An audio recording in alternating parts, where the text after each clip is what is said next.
ધ્રુવજીને વિશ્વાસ હતો કે પ્રભુ સ્મરણ કરું, તપ કરું. ખાલી માએ વચન કહ્યું હતું, એની ઓરમાન માતાએ કહ્યું હતું કે તારા પિતાના ખોળામાં બેસવું હોય તો તું જંગલમાં જા, તપ કર અને ભગવાનની પાસે વરદાન માંગ. 5 વર્ષનું બાળક હો ધ્રુવજી, યાદ રાખજો.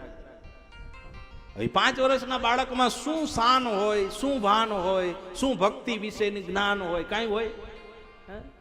પણ છતાંય માએ કહ્યું છે એટલે મારે કરવું છે. વિચારી લીધું બસ તપ કરવું છે. અને એ તપ કરવા માટે જંગલમાં ગયા.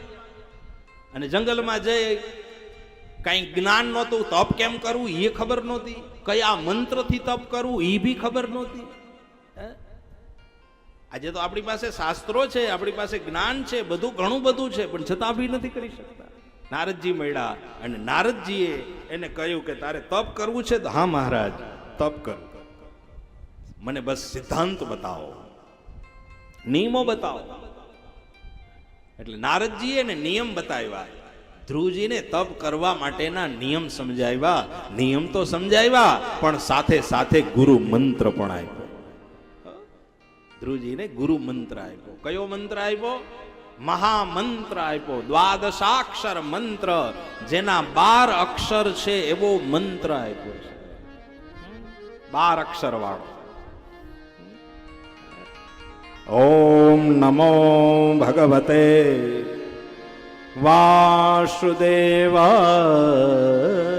નમઃ.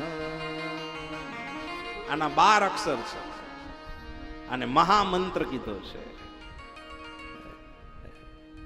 પુષ્ટિ માર્ગનો આ એક જ મંત્ર એવો છે કે જેમાં ઓમ લાગે છે. ઓમ શબ્દનો પ્રયોગ કર્યો છે આમાં. બાકી બીજા કોઈ મંત્રમાં ઓમનો પ્રયોગ નથી થયો, આમાં ઓમ લખ્યું છે.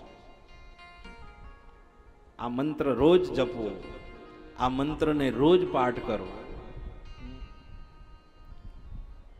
ઈ મંત્ર દ્વારા ધ્રુવજીએ તપ કર્યું. અને કેવી રીતે કર્યું? પહેલા 6 મહિના ફલાહાર કરીને તપ કર્યું, પછીના 6 મહિના જલપાન કરીને તપ કર્યું, પછીના 6 મહિના ઊભા થઈને તપ કર્યું, અને પછીના 6 મહિના એક પગે ઊભા રહીને તપ કર્યું. વિચાર કરો, 5 વર્ષનું બાળક, આપણા ઘરમાં 5 વર્ષનું બાળક હોય, એના ઉપર નજર મૂકજો. એને આપણે શ્રી કૃષ્ણ શરણમ મમ બોલતા નથી શીખવાડી. 5 વર્ષના બાળક,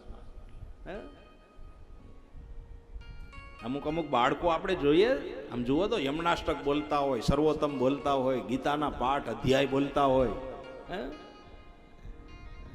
આ ફરજ છે આપણી માતા પિતાની, નૈષ્ઠિક ફરજ છે કે પહેલા આપણા સંતાનોને સારા સંસ્કારો આપવા, સારા સંસ્કારોનું સિંચન કરવું એ પહેલી ફરજ છે. એને કંઈક શીખવાડો. તમે ભાઈ ઘડીએ ઘડીએ આમ બદલાવતા ન ગયો, એક જગ્યાએ સ્થિર રહ્યો.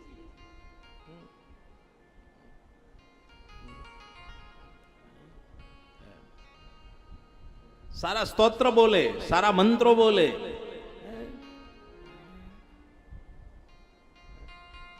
વિચાર કરજો, અમુક બાળકો એક જગ્યાએ અમે ગયા, 11 વર્ષનું બાળક હતું, ખાલી 11 વર્ષનું, તો એને ગીતાના 15 અધ્યાય મોઢે હતા. 11 વર્ષનું બાળક ગીતાના 15 અધ્યાય કંઠસ્થ બોલે.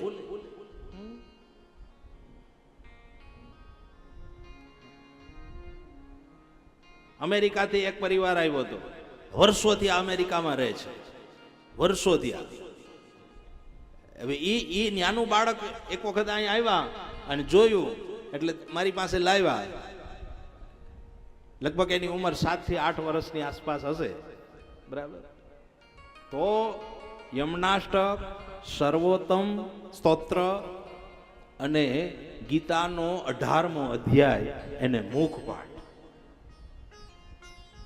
કડાકડ બોલે. આપણને એમ થાય ખરેખર ધન્યવાદ છે આ બાળકને, એના માતા પિતાને ધન્યવાદ છે કે એને સારા સંસ્કારો આપ્યા, ન્યા રહી અને આપણી આર્ય સંસ્કૃતિને ભૂલ્યા નથી. તો આપણી પહેલી ફરજ છે કે આપણા સંતાનોને સારું શીખવાડો. ઇંગ્લિશની પોએમ્સ એને મુખપાઠ હોય તો ભેગા ભેગા સંસ્કૃતના શ્લોક પણ મુખપાઠ હોવા જોઈએ. જરૂરી છે ઇંગ્લિશ મીડિયમમાં ભણાવો એ બી જરૂરી છે, પણ સાથે સાથે આપણી સંસ્કૃતિનું સિંચન કરો એ બી જરૂરી છે. અને સંસ્કૃતિ હશે તો સંસ્કાર હશે, અને સંસ્કાર હશે ને તો એ બાળક મોટું થયા પછી માતા પિતાના ભાવમાં કોઈ દી બદલાવ નહીં લઈ આવે અને માતા પિતાને પૂર્ણ રીતે સાચવશે. આપણે જેવી રીતે ઘડતર કર્યું છે, આપણે જેવી રીતે જતન આપ્યું છે ને, એ જ બાળક એવી રીતે આપણને જતન આપશે. જેવી રીતે ટ્રીટ કર્યું છે એવી જ રીતે એ આપણને ટ્રીટ કરશે. આપણે એને સારી રીતે ટ્રીટ કર્યું હશે તો એ બી આપણી 60 વર્ષ કે 80 વર્ષની ઉંમર થશે ત્યારે આપણને એવી જ રીતે સાચવશે.